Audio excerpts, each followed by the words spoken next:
Dober večer vsem obiskovalkam in obiskovalkam današnjega večera, gospodu podžupanu, Tonu Ležanu. Med nami je urednik Tine Logar in njegova žena, ki vsak vikend prihaja po sporeniti in sta Blejsko knjižnico posvojila kar za svojo. Podarila sta ji ogromno knjig in to res izjemnih knjižnih gospodin, ki verjetno ne knjižnica pa ne bi imela, če ne bi gospod Logar odstopil svoje svobode našemu kraju. Zadnja dva darova sta bila pa sploh neverjetna. To sta neskončni Leonardo in večni Michelangelo. Prav zaradi tega smo gospoda Logarja povabili, da posveti en večer Bledu in pove nekaj o svojem uredniškem delu, o bibliofilmskih izdajah. Družina Logar je pa povezana z Bledom že dolga leta. Jaz jih poznam že več kot 20 let. Poznala sem že gospo mamo, Božo Logar, Tineta Logarja, tako da navezava z družino ostaja in sem zelo vesela, da poznam vse in da smo prijatelji. Tako da gospodu Logarju predajam besedo, še prej imamo pa danes glasbene goste. To je naš Žiga Naglič iz Bleda. O njem bo gospod, njegov profesor Maroševič Igor, povedal nekaj besed, potem bosta pa Žiga Naglič in gospa Jožica Potočnik zaigrala eno skladbo za nas. Spoštovani obiskovalci, dovolite mi, da nekaj besed povemo gospodu Žigu Nagliču, ki igra na svoji dve glasbeni točki v spremljevalnem programu. Namreč gre za to, da je Žiga Naglič pred 11 leti doživel zelo hudo nesrečo na smučišču. Poškodoval se je glavo tako hudo, da je bil 3 mesece in pol v globoki komi. In ko se je zbudil iz kome, ni bil samo tetraplegik, ampak popoln invalid. Brez možnosti govora, razmišljanja, skratka, na invalidskem vozičku ležal, ne sedel. In 13 let, oziroma 11 let, se ukvarjamo z njegovo rehabilitacijo, mu pomagamo, stojimo v strani in danes je po vseh teh letih prvič tukaj njegov prvi nastop. Tako da, karkoli se bo zgodilo, kakršenkoli lapsus, vseeno zaploskajte, mislim, da je vredno. Thank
vprašal mikrofon. Ja, bom jaz mogoče tako se povedati, če nisem razumljiv dovolj. A vas lahko kar umenske vprašati? Ja. Seveda, vsak me lahko vpraša, kadarkoli pripilje, ker ni to neko oficialno predavanje. Najprej moram reči, da sem zelo ganjen, da smo bili lahko priča tudi prvemu koncertu na provinci na nekopolskih letih pokrevanja. To je bilo res izjemno. Današnji večer, ko me je gospa Knježičarka prosila, da bi nekaj spregovoril v knjigah, sem si zamislil tako, da bi vam malo nasplošno orisal ta trg oziroma dogajanje na knjižnem trgu, ki ga v bistvu ponovadi Slovenci ne poznamo kaj dosti. Pa tudi v tujini je omejen bolj na ozke kroge ljudi. Temu ponovadi rečejo prestižne knjige, bibliofilske izdaje, neke take pridevnike dajo tem izdajam. Imajo na Zahodu seveda dolgo tradicijo iz srednjega veka naprej. Se vemo, da so si posamezni kralji vedno naročali svoje Biblije, svoje izvode, psalterijo in tako naprej. In da jih še danes poznamo, kaj sem kot Vaclavovo Biblijo in tako naprej iz te zgodovine. Slovenci smo pri tem razmeroma omejeni, ker v našem jeziku je nekaj takih knjig nastalo od protestantizma naprej, kot vemo, ne samo Trubarjevi knjigi, prvi dve, ampak potem Dalmatinova, recimo Biblija, ki je eden zgodnejših prevodov v tuji jezik, ne tudi tega slovenščina. Recimo prehiteli smo Angleže, izdajo v nacionalni jezik. Bohoričeva slovnica in tako naprej še bi lahko našteval. V zadnjih letih smo Slovenci spremljali nastajanje Balvazorjeve Slave Vojvodine Kranjske, ki je doživela prvi prevod v slovenščini. Skratka, ta knjižni trg se deli v več segmentov. Če začnem pri najbolj zahtevni segment je segment, ki se ukvarja z izvirniki. Knjigami, ki krožijo od lastnika do lastnika in so izvirni iz tega in tega stoletja, recimo ohranjene knjige, ki delno priplavajo tudi v Slovenijo. V Sloveniji imamo enih 10 ljudi, ki se tudi s tem ukvarjajo intenzivno. Potem pa, kadar si nuk lahko dovoli, potem nuk tudi kakšno tako stvar odkupi, če ima to možnost. Sam in tja se to zgodi, drugače pa mu ponovadi zmanjka denarja za to. To je najdražji segment, logično. Drugi segment knjig so pač ponatisi v faksimili, v izvirniku, skušajo dobiti čim bolj podoben material in narediti knjigo na čim bolj podoben način, kot je izvirna knjiga. Te faksimili so že spet za velike specialiste seveda pomembno tržišče, za navadne ljudi, ki pa ki ne znajo recimo brati gotice, ki ne znajo brati vseh pisav ali ne razumejo jezikov, že tako ali pa latinščine, ki je večinoma uporabljena, so v bistvu bolj na nivoju likovnega, kot pa na nivoju uporabnega. In študirajo različne ilustracije knjižne, vizualno podobo, pač opijajo se za to lepoto knjige kot take, medtem ko ne morejo pa v bistvu, če ni spremnih knjig, ki bi to razlagale, ne morejo uporabljati. In tretji segment knjig so pa tele, ki sem jih jaz tu več manj so pa knjige, ki so napisane v sodobnih jezikih. In v Sloveniji je bilo takih zelo malo. Praktično se mi tega nismo dotikali.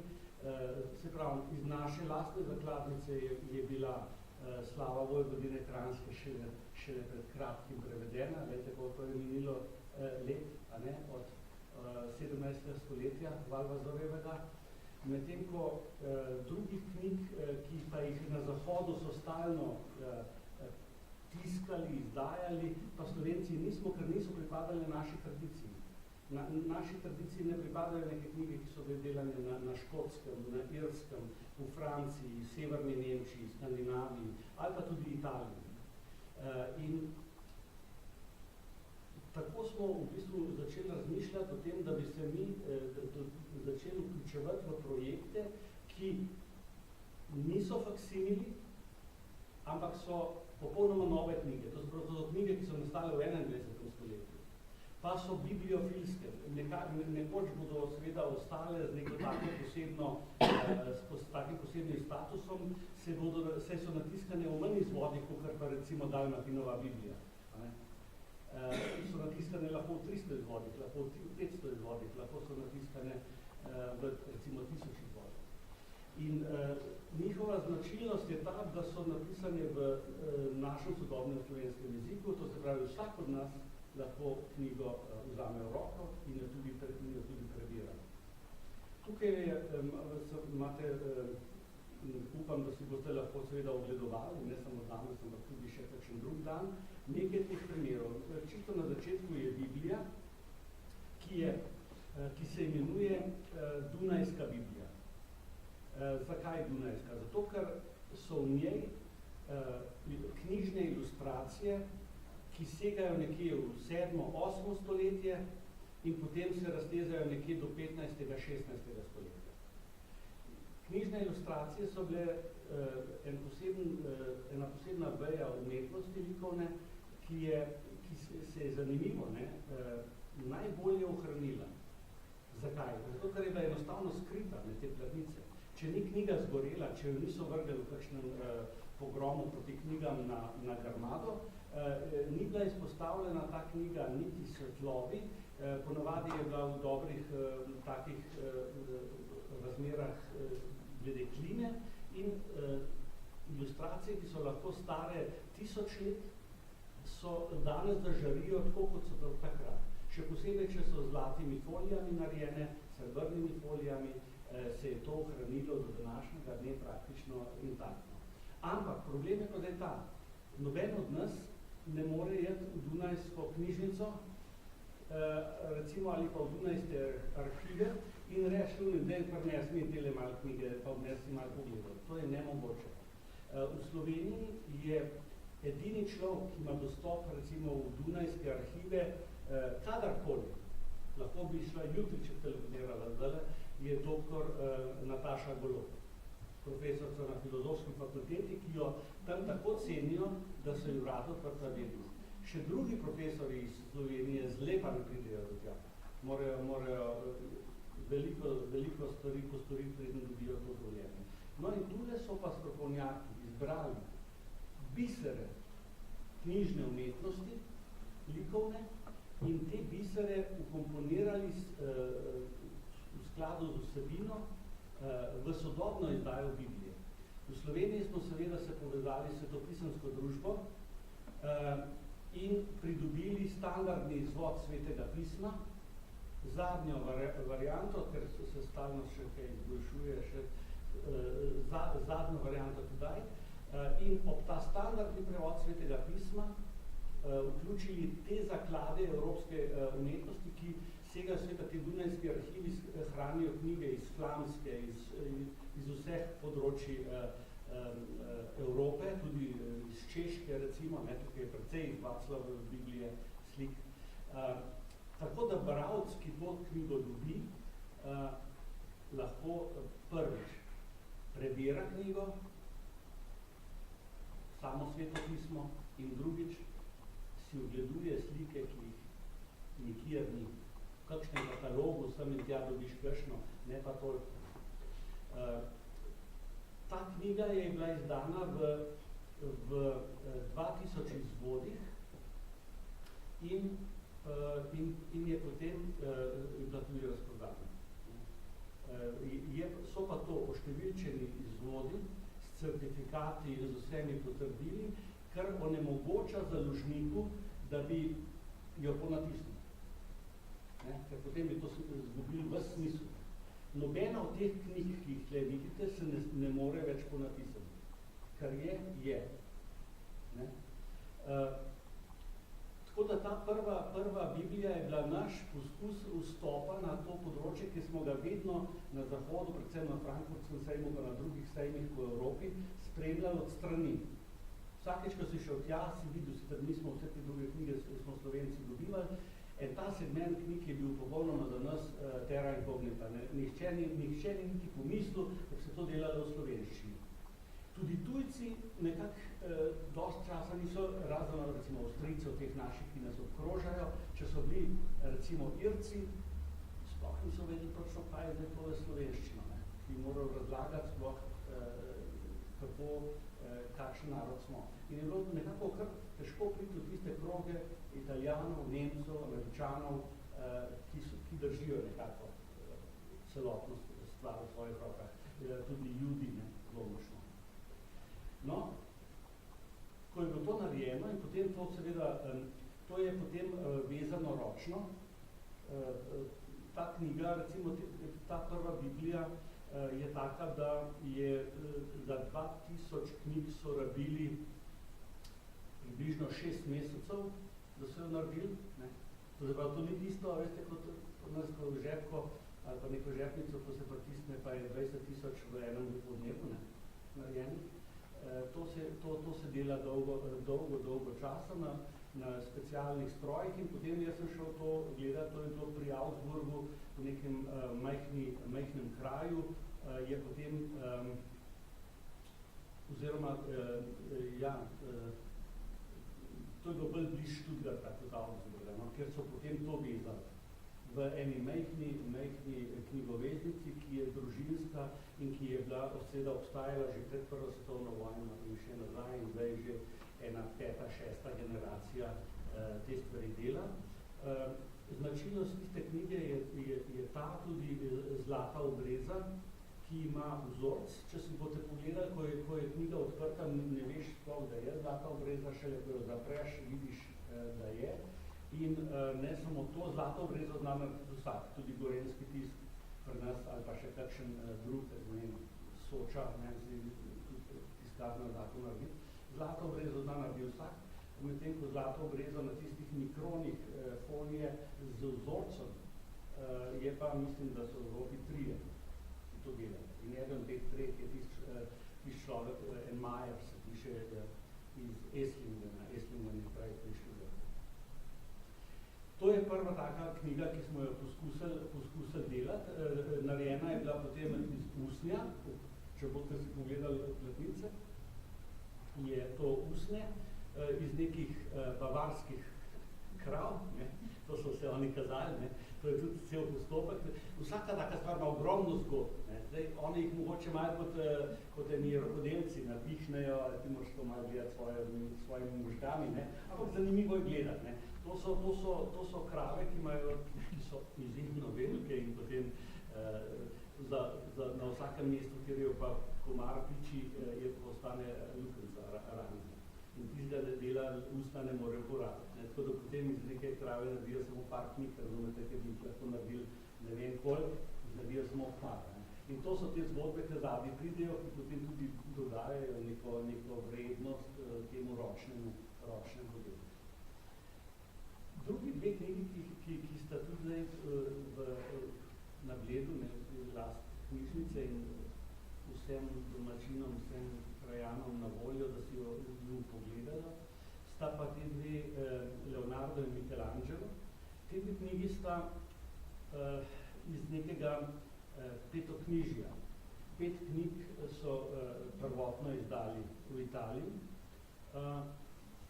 In sicer poleg Michelangela in Leonarda so izdali še Palladija, potem Rafaela in Caravaggia. V Sloveniji smo se odločili zato ker vendarle naš trg je še razvijajoč, pa tudi manjši smo in tako naprej, vse to vpliva, smo se odločili za 3, za Leonarda, Michelangela in Rafaela. Rafael je lansko leto potem prišel kot zadnji. In te dve knjigi sta pa spet drugačni, to je spet en drug segment v primerjavi z Biblijo. Biblija kot taka, ta knjiga knjig, je čist svoja zgodba. To je tako vemo, zahodna civilizacija situacije. Biblija ima neskončno različnih zgodb. Jaz sem še potem vam še prinesel dve, ker bom tudi potem, no, ta prva, ta rjava, ki jo zdaj gledate, je v bistvu podobno tisti naši dunajski Bibliji. Te dve, ti renesančni velikani, Leonardo, Michelangelo, Rafael, imajo eno drugo zgodbo. Te knjige prinašajo pa ogromno nove vsebine za vsakega človeka, ki bo to prebiral. Če boste imeli čas, pa boste lahko občasno prišli si pogledati, brati, boste izvedeli veliko nove. To so projekti, vsaka od teh knjig je nastajala med 8 do 10 let. 8 do 10 let skupine največjih strokovnjakov za renesanso v Italiji. To so res tiste številke ene. Recimo Leonarda je delal Alessandro Vezzosi, je tudi prišel v Slovenijo, dvakrat celo. On je ustanovitelj in direktor muzeja Ideale v Vinčiju, to verjetno marsikdo že tam hodil, ki je okrog. On je ustanovil Leonardo muzej in je tudi glavni kurator vseh muzejev v zvezi z Leonardom v Italiji, ker jih imaš potem tudi še v Liguriji, so v več krajih po Italiji imaš Leonardove muzeje, nekako tematsko tudi narejene, ampak ta v Vinčiju je glavni. Alessandro Vezzosi je zbral okrog sebe skupino ljudi, ki so profesori na rimski univerzi, na univerzi v Firencah ali pa v tujini. Tudi sam Vezzosi več ali manj, jaz mislim, da je več kot 6 mesecev na leto zunaj Italije, da je gostujoči profesor na vseh možnih fakultetah, od Harvarda do Sorbonne in tako naprej. Skratka, kadarkoli sem ga klical, je bil drugod, ali pa v Tokiju in tako naprej. To so akademiki par excellence, ki vse življenje delajo na teh temah. In v teh knjigah so skušali zbrati vse, kar v tem začetku 21. stoletja lahko rečemo o posamezniku, ki ga obravnavajo. Odkrili so ogromno novih detajlov v zvezi z življenjem umetnikov. Razrešili marsikakšno uganko, ki se je postavljala v zvezi s kakšnim obdobjem kakšnega umetnika, kaj je bilo, kje je bilo, so raziskovali to časa, potem niso prišli do nekih odgovorov, ki so nekako kredibilni. Raziskovali slike in ob teh knjigah, recimo, žal za lastnike nekaterih slik, ugotovili, da slike ne pripadajo avtorjem, katerim so jih pripisovali, da slika ne pripada Leonardo, da slika ne pripada recimo Michelangelo. Za druge slike, ki so bile take, da so ljudje nihali, strokovnjaki nihali, ali je ali ni, polno je takih primerov, so z analizami, ki jih danes imajo na voljo, to so pa vse različne računalniške in fotografske, infrardeče fotografije, spektrogramske analize, prišli do bi rekel, dosti odločilnih, dokončnih odločitev, ali je določena slika od slikarja ali ni od slikarja. Potrdili nekatere slike, ki so bile pripisane drugim avtorjem, k tem avtorjem. Tukaj so neki tektonski premiki. Ko pride do takih sprememb, bi rekel, klasifikacije posameznega umetniškega dela. Tako da v teh knjigah dobite pa sodobno, bi rekel, stanje znanosti na tem področju za posameznega umetnika. Ob posameznih slikah sledijo razlage, sledijo opisi okoliščin, kontekstov, v katerih so nastajali, povezave z vsemi ljudmi, ki so okrožali te umetnike, ali pa če so se te tudi med sabo srečevali, recimo, tukaj kaj sem, Rafael se je Michelangelom kukal tam v Sistinski kapeli, ki je delal on tiste stance v Vatikanu.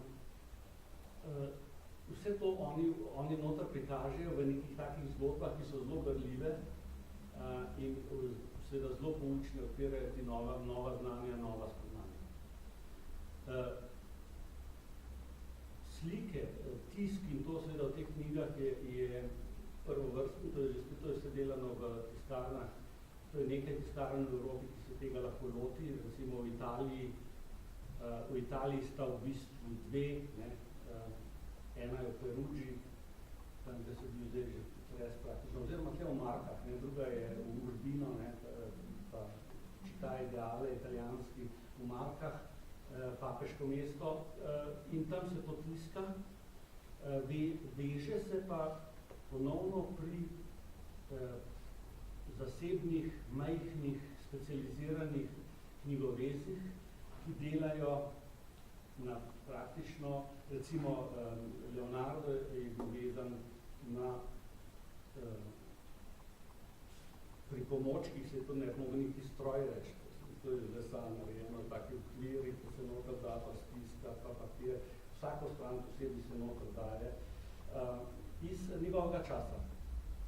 Ne, je bil recimo, to je bil konc 15. stoletja, 1400, pa to je 1480, 1490, še vedno pripomoček za knjigovezo.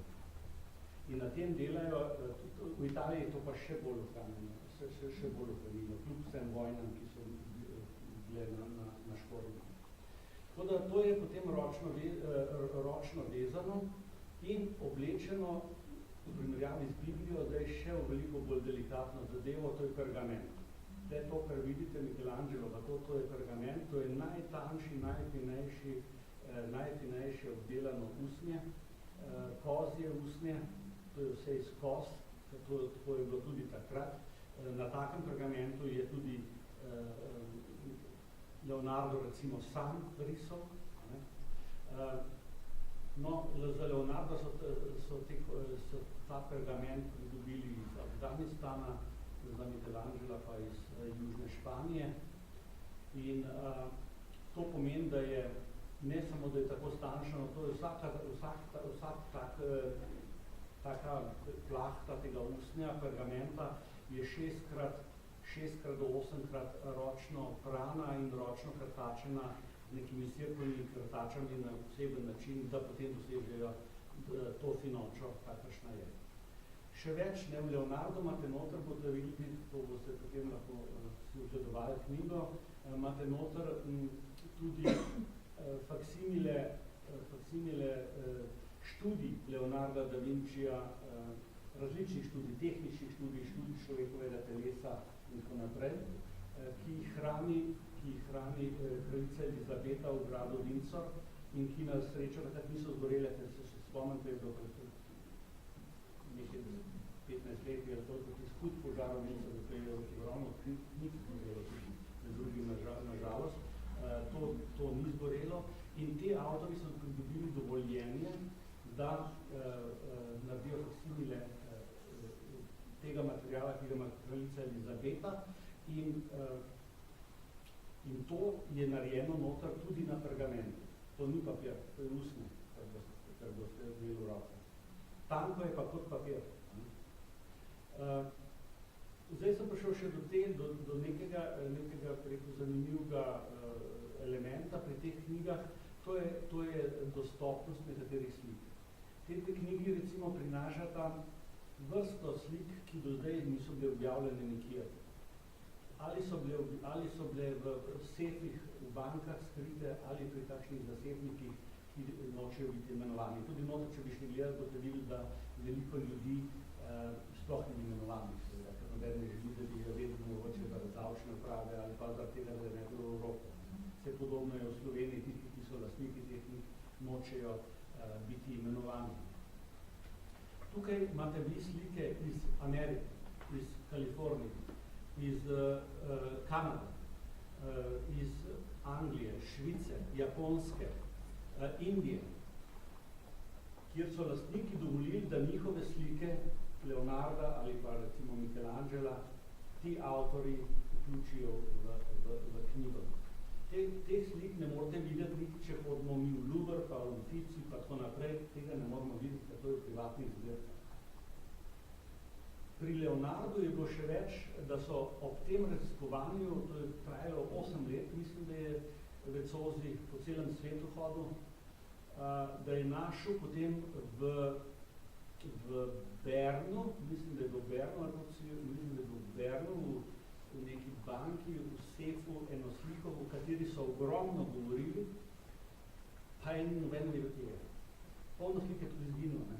Nekatere so pa tudi uničene, med drugo svetovno vojno in tako naprej. Tako da nekatere slike so v knjigah tudi upisane, samo upisane, da so bile, pa da so bile recimo uničene o bombardiranju Leipziga ali pa kakšni drugi take priložnosti, ko je tudi marsikaj šlo ničo.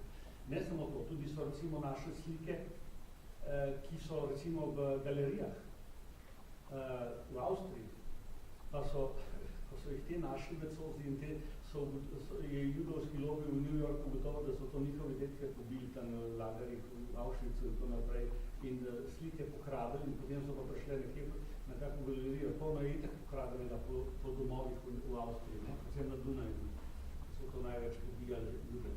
Tako da te knjige so prinesle neverjetne zgodbe, za nekatere zelo neprijetne. Ne? No, tista, ki sem rekel, za Švico je pa ena zgodba, ki boste tudi noter videli sliko, zato si bo to ogledoval. Oni so ji dali ime, delovno ime, je to La Bella Principessa in to je en portret neke nečakinje Sforce iz Milana. O tej sliki so vedeli, o tej sliki se je govorila, noben ni vedel, kje je, zginila je to kapra. Ni je bilo, mislim, da jo niso videli, ne vem, od 19. stoletja naprej. Na kar so jo v sklopu nekih pogovorov, nekih teh, so šli v neke banke, nekaj notor vseh, nekako globoko zemlja in v enem vseh v rolca te Belle Principesse. To je ena posebna zgodba, oni to še naprej refurajo s posebnimi knjigami. Tako da zelo, zelo zanimive stvari izveš, ko to prebiraš. In se ti odpira ta svet na en drug način. Spoznaš te umetnike ne samo kot slikarje, kiparje, arhitekte, ampak tudi kot filozofe, pesnike. Recimo vemo, ne, da je Michelangelo je pisal zelo veliko pesmi, Rafael tudi, čeprav je bil slabši, ker se morate oživeti v tisti čas, ko v bistvu mi danes gledamo te umetnike z drugimi očmi. V tistem času so bili bolj cenjeni pesniki. Pesniki so, ali pa filozofi. To so bili najbolj cenjeni v družbi. Umetnik je bil vedno umazan. Ki je barvo strop Sikstinske kapele, mu je kapljalo na obraz, je bilo to grozno delo. Če je bil kipar, ko je z letom delal kip, je bil to prašen, umazan in jih tudi niso tako cenili na tak način, kot recimo pesnika. Tako da te ljudje, če so potem še bolj si nek status v družbi doseči, so ga dosegali s pesmimi. Medtem, ko so slikami in kipi pa služili in so bili tudi izjemno bogati. Vse to so si razdelili teli doktori znanosti, te ljudi po teh segmentih, ki so gledali tudi, kaj so bili. Bili so tudi veliki poslovneži. Leonardo je nakupoval masovno recimo zemljo, bil lastnik, pol Toskane, tam akoli spogledali vse njegovo, vsi vinogradi, vse je bilo njegovo. Enako je delal Michelangelo. Michelangelo je kupoval nepremičnine in tako naprej. Vse je tudi nekaj podobnega kot Shakespeare. To je bilo vse tisto obdobje renesanse. Vsi so tudi handlali. Ne samo to, vzeli so več naročil, kot so bili sposobni izdelati. Tako da so bili stalno v stiski s časom, stalno so jih papeži preganjali. En papež preganjal, drug papež, več papežev, vse se je zvrstilo. Vsi so bili jezni, ker niso te naredili stvari, ker so že denar pokasirali. Ampak oni so se pa gibali, desno levo. So šli enkrat v Milano, pa so šli dole v Firence, pa so šli v Arezzo, pa so šli v Rim, in so jih potem lovili, so rekli, pridi sem, dokončaj to, kar si začel.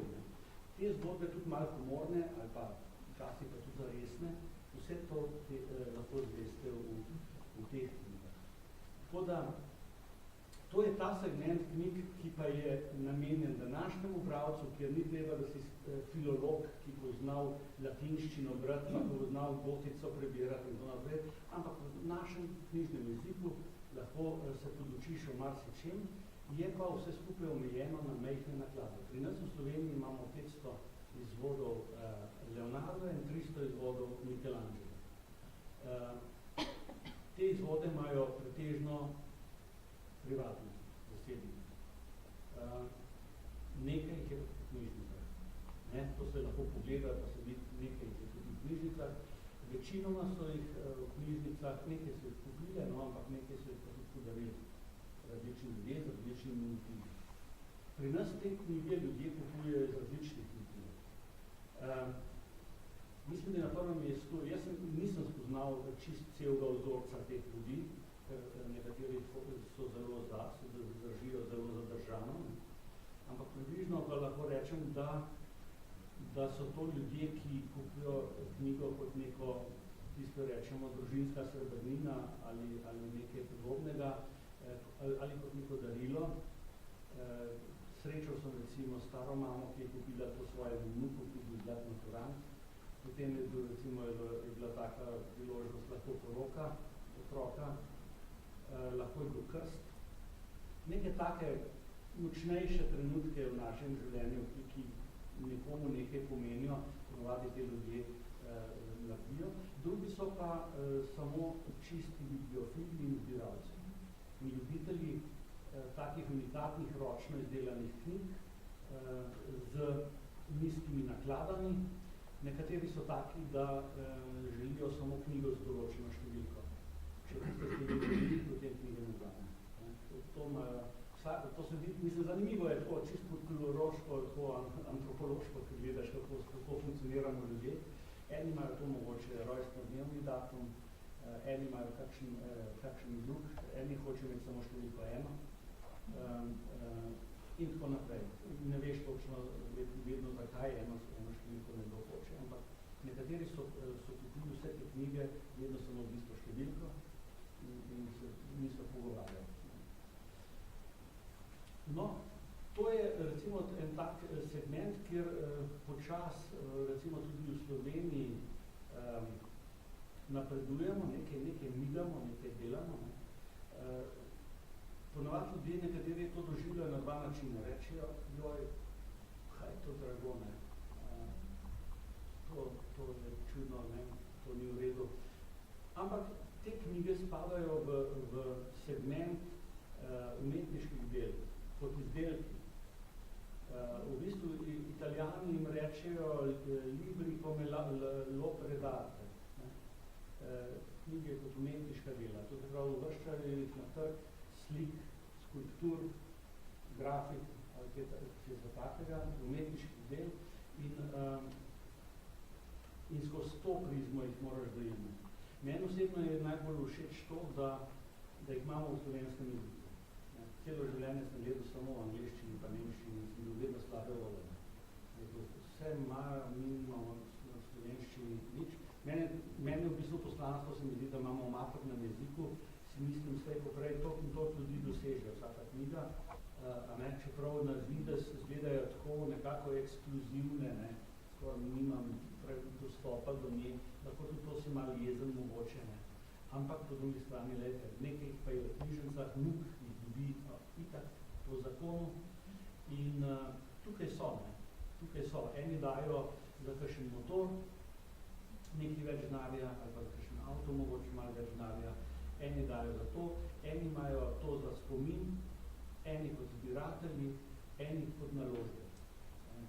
Ker za te knjige nekako velja seveda tudi, da so tudi kot naložba. Ko vi kupite avto, danes za 10.000 evrov je jutri vredni že 7 ali ne 7, ampak 9 ali pa 8. V bistvu v trenutku nakupa zgubi za 1-2 evre, tako če rekel.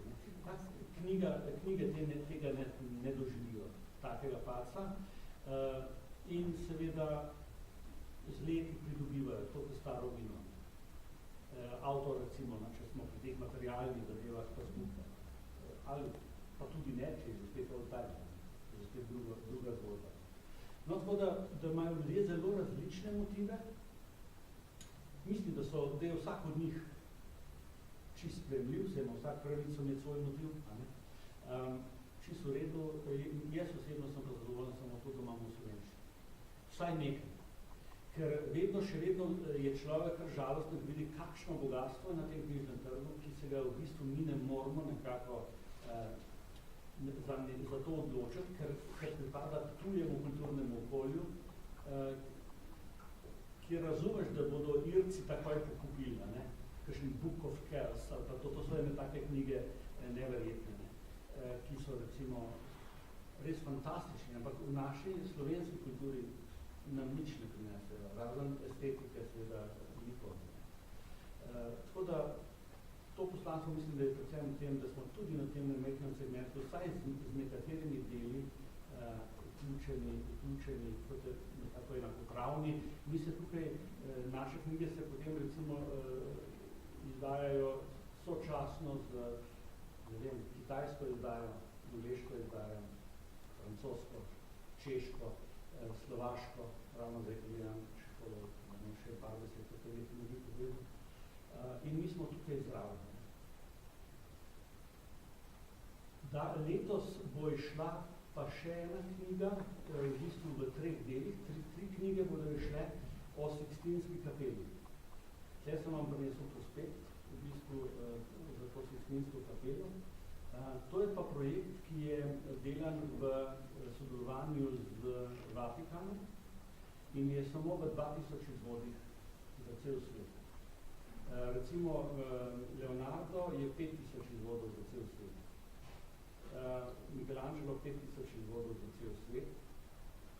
Tale je pa samo 2000 izvodov za cel svet, oziroma 1999, to nazivajo te bibliofilske patente, 1999 izvodov do Sixtinske kapele in od te Sixtinske kapele imamo mi 50 v slovenščini. Vse bodo dvojezične, naše je slovensko-angleško. Druge bodo pa, vedno sta 2 jezika. In si potem lahko vsak narod izbere recimo svoj jezik ali pa še en drug. Mislim, da bo Čehi delali Čehi pa Slovaki. Da bodo mi skupaj, da bodo s tem malo pošparali. To je pa zaključek nekega projekta, ki je traja od leta 1974. 1974 leta so začeli obnavljati Sixtinsko kapelo. In so jo obnavljali potem do leta 1999. In od leta 1999 do leta 2015 so potem, leta 1999 so končali, mislim, z obnovo poslikav, z obnovo fresk. Od takrat naprej so pa se ukvarjali z prezračevanjem, z temperaturo in z ogljikovim dioksidom, ki ga izdihujemo ljudje. Ti 3 elementi so močno uničevali ta spomenik, ki je v svetovni kulturni dediščini UNESCO umeščen na prvo mesto med kulturnimi spomeniki človeštva. In v 70 letih je Sixtinsko kapelo na leto obiskalo 1.400.500.000 ljudi. Lansko leto je obiskalo skoraj 8 milijonov ljudi. V enem letu.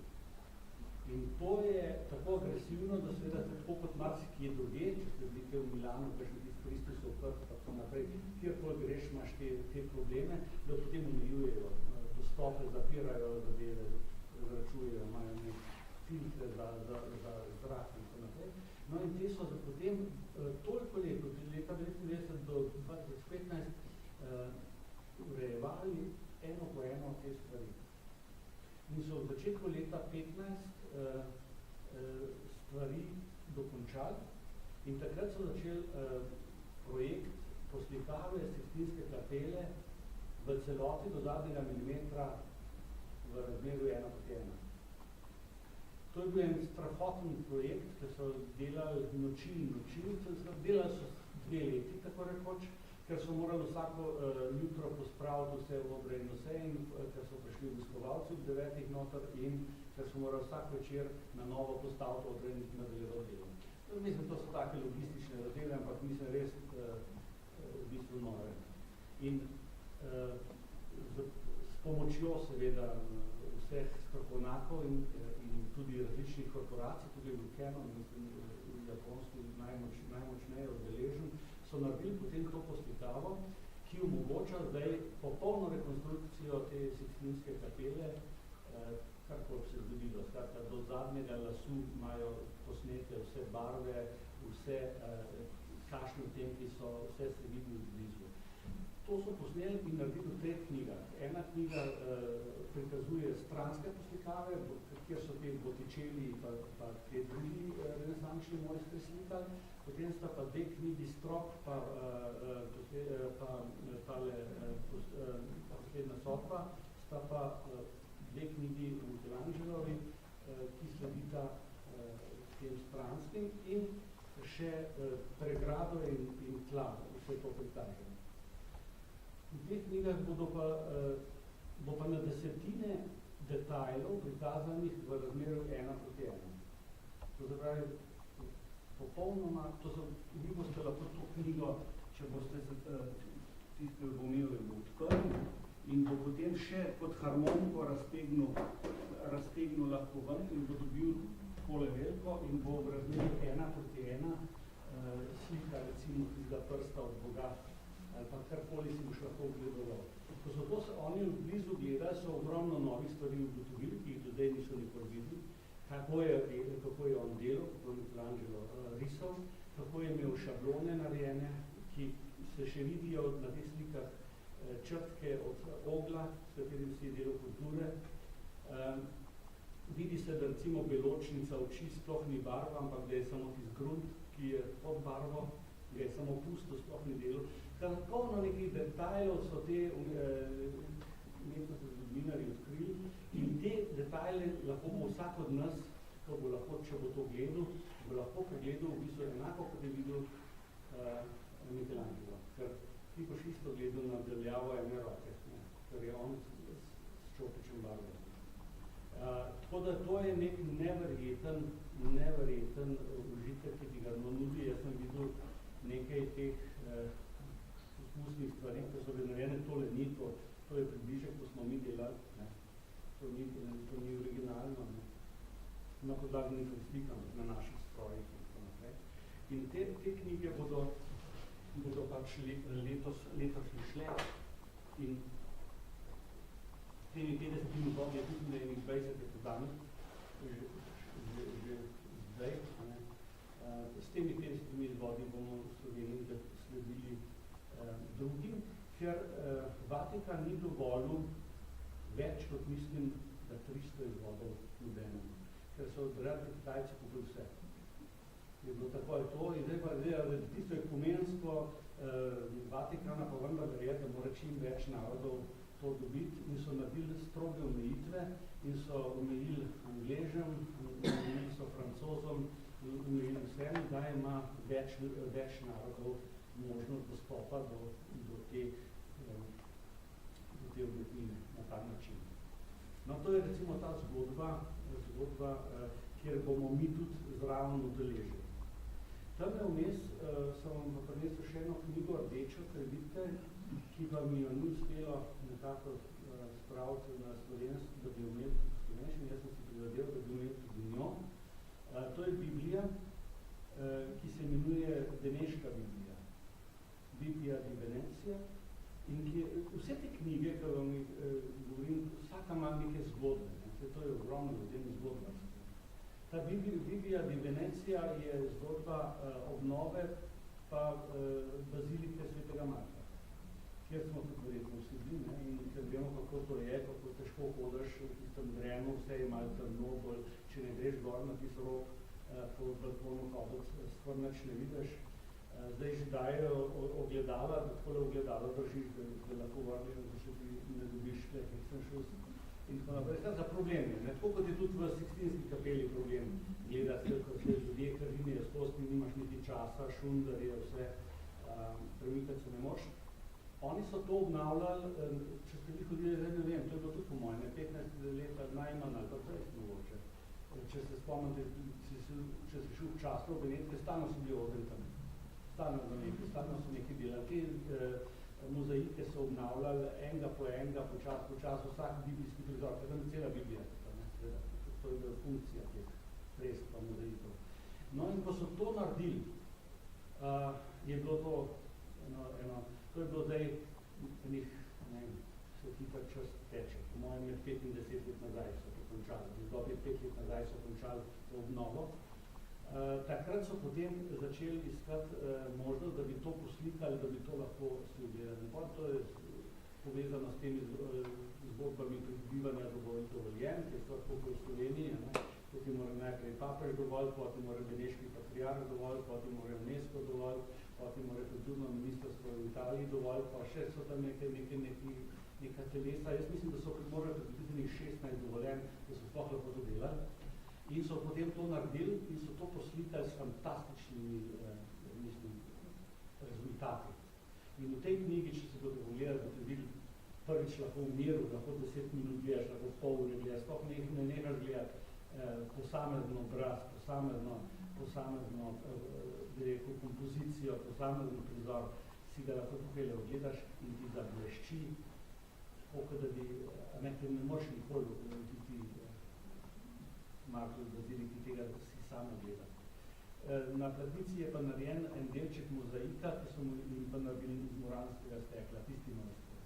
Torej, to tudi vse ročno, te knjige so vse seveda povezane z ročnim delom, z mojstrskim delom, z umetniškim delom.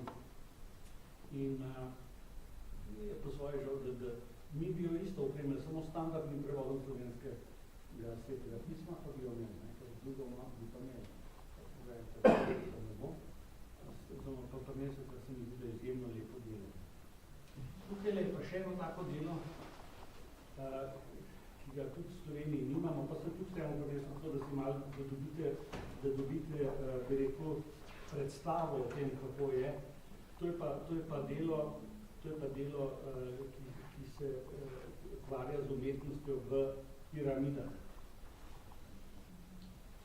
V piramidah, kjer so posamezne stvari ne samo v tistih sobanah, ki so noter, ampak tudi v rovih do soban. In ko se tam sklanjajo, malo reči, človek se mora kar skloniti, pa malo po strani, da skozi te oske rove pride, ko ti tam in hodeš, ti ne vidiš praktično, nič, vse je pol mrak. To je bilo delano pa z seveda posebnimi osvetljavami, z ne vem kakšnimi lučmi. To je isto kot tle vse te druge, to ne sme biti nobene toplote, ničesar, to ne sme izkrivljati barv in tako naprej. Potem pa na čisto mehni oddaljenosti v tistem rovu so to poslikavali in potem računalniško sestavljali, da so rekonstruirali, kako to je v resnici. Tega ne moreš sploh videti normalno. In to je bila ena taka čudovita, tudi taka bibliofilska izdaja, ki jo zdaj mi Slovenci nimamo. Avtor je bil ta Zahih Havas, če se ga spomnite, leta nazaj je bil stalno na National Geographicu en tak forkulozen Arabec, ki je govoril o faraonih. To je ta človek. On je bil kot en kulturni minister odgovoren za Lizo in za vse te spomenike. In je bil, potem je pa, ko so mu Baraka vrgli, je pa on tudi s tem Barakom nekam zginil, ne vem, če je sploh živ, če ga niso te ubili. Enostavno zginil, nekjer da ni bilo in potem je tudi ta stvar zastala, ker te knjige so pa išle tudi v 3 delih. So imele tiste predmete, ki jih hrani, ki so bili noter hranjeni ob sarkofagih, potem so imeli pa poslikave in skulpture, ki so dobili.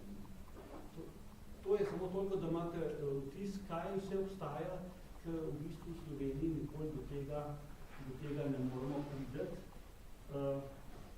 če sem in tja ne skušamo kaj narediti.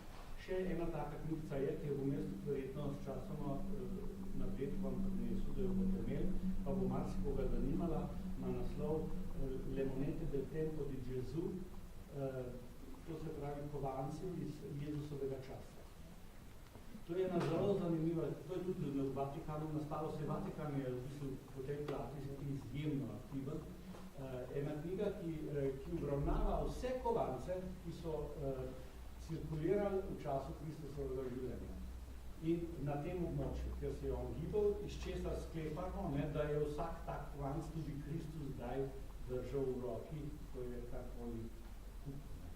In vsakem kovancu, pa ne bo to s Herodovo glavo ali pa kakrem drugem, je potem podrobna študija, koliko je, kaj si dobil za njega, kako, kje je funkcioniral, a si lahko z njim v Egiptu tudi kupil, ali nisi mogel, a si v Babilon lahko z njim šel, vse to ti povedo. To se odstirajo eno mehno zgodovinco, ki jo že spet mi povprečni, če nismo strokovnjaki, ne vemo, in se ti zelo odpira nek nov svet. Ene stvari vidiš v drugih dimenzijah, kot prej. To je ena taka zelo zanimiva knjiga, ki pa mogoče po ceni ni tako hudo nedostopna, kot bi mogoče 1000 evrov. Ta knjiga s temi kovančki, ki so skovani in v platnicah, v takih žepkih plastičnih uloženih, da si ga lahko ogledaš iz obeh strani. Zelo zanimiv tak bibliofilski izdelek. No, takih bibliofilskih izdelkov bomo skušali še kaj prinesti na četrt bralcem, da s tem tudi mi malo širimo obzorje na svoj način. Tako da, to je recimo takole, sem si mislil kot eno predstavitev tega nekakšnega založniškega dela, ki ga ponavadi niti ne vidimo ali pa se v njem ne pogovarjamo dosti. Če vam je to nekako, če sem zadel vsebinsko, ne zelo zanimivo je, to je področje, ki bi rekel, to not pada, to ne moreš ven iz tega. Ko prideš v tiste, no, lahko bi vam še povedal še eno tako anekdoto, ki je tudi zanimiva, morda najbolj zanimiv knjižni klub po mojem na svetu je ta hip ruski knjižni klub, ki ima samo 80 članov in nihče več ne more vstopati. Tudi so drugi, to sem slišal, da so bili poskusi, da bi se razširil, pa se ne. To je tako stvar po sistemu nekih akademikov, veste, ko mora eno imeti, da lahko eno noga sprejme. To je klub, katerega predsednik je Vladimir Putin in delajo knjige izključno iz ruske zakladnice. Iz ruske zakladnice srednjeveških tiskov. In to so knjige, ki so delane striktno v 80 izvodih naklade. Mislim, da pod 40-50 tisoč evrov ne stane nobena. Narejene so kot faksimili, ker to je pa njihova kultura. Ne? To je tisto, veste, kot jaz lahko vsake časa naredimo Dalmatina. Ne? To je naš, mi ga bomo čutili. Čeprav ga ljudje ne bodo znali dobro brati.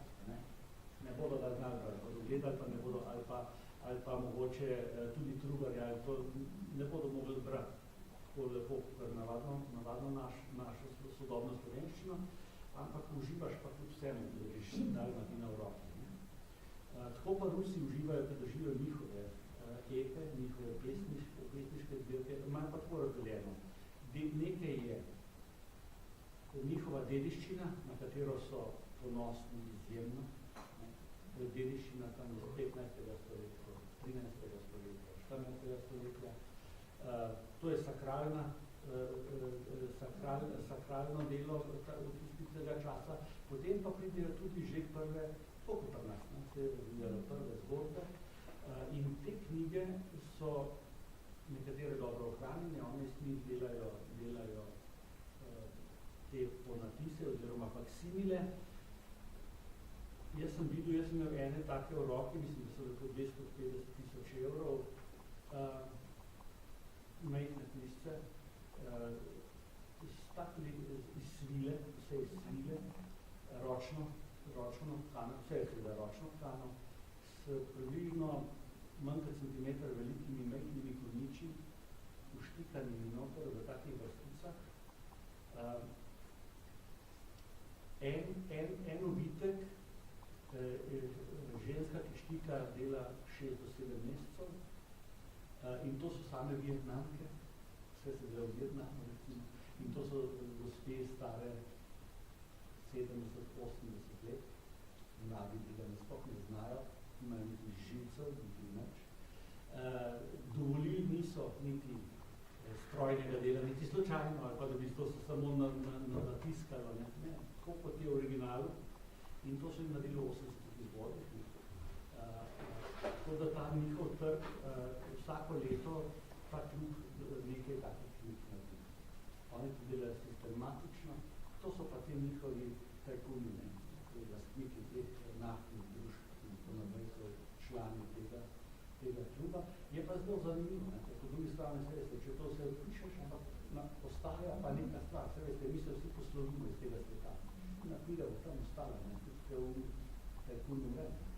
Tako da je na nek način eno poslanstvo ohranjanja te kulturne dediščine pa je izpolnjeno, pa tudi če so mogoče napuh, pa ne vem kaj, podlaga temu delu. Tako da Rusi imajo zelo zanimivo to, ki popolnoma deluje v senci teh zahodnjakov. Zahodnjaki se šopirajo na vse načine, Rusi ne, in to deluje čisto nekako v ozadju. In drugi, ki so svojeljubni.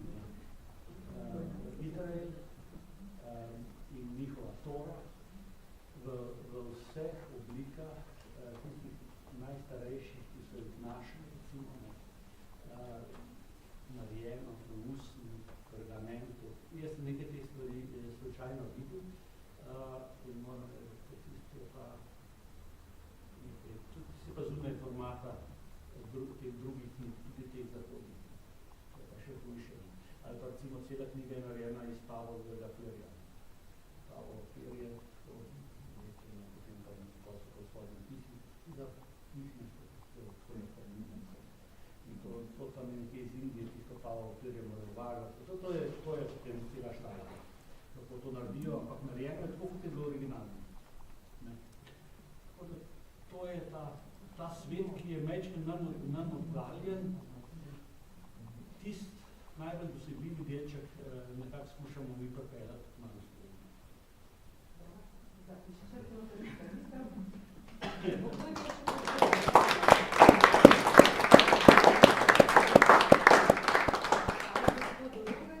Če bo kdo imel kakšno vprašanje, na koncu pa mi se lahko vprašate, on je tukaj, če bo na tej zanimati. Jaz si samo želim, da če boste imeli čas, da te stvari malo ogledujete.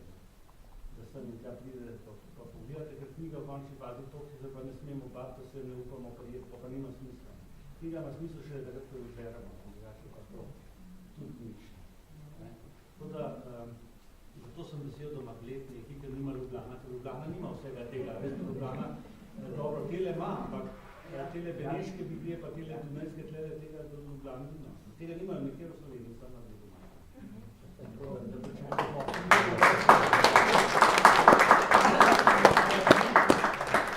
Hvala gospodu Romerju, da je bilo široko srce, da nam je tole vse dal. Zdaj bomo dali živu besedo, da zaključi, potem bomo pa prosili.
vsega ni imel v svoji družbi danes gospoda Klineta Logarja, nima konc konca tudi ne Žiga Nagliča in vseh tistih, ki so mu ob teh letih stali v strani, predvsem mame, ki je šla korak za korakom skupaj z njim, da pa se osredotočim na tole, kar smo danes prejeli.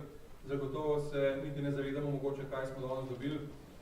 Bi pa rekel iskrena hvala v imenu župana, v imenu seveda mojem osebnem imenu in imenu vseh tukaj danes zbranih, ter vseh tistih, ki bodo še imeli priložnost listati po teh knjigah in uživati teh sadovih.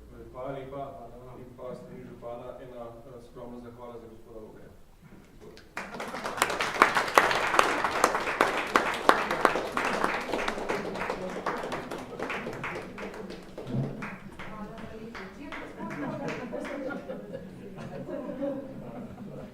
Ja, hvala vam za potrpljenje.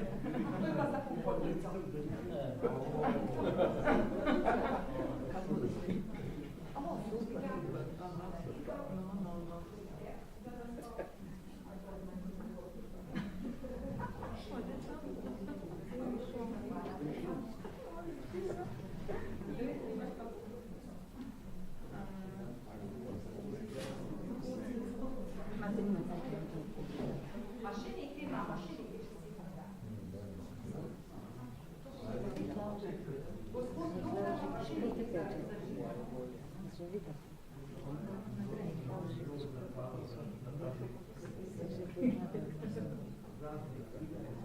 you.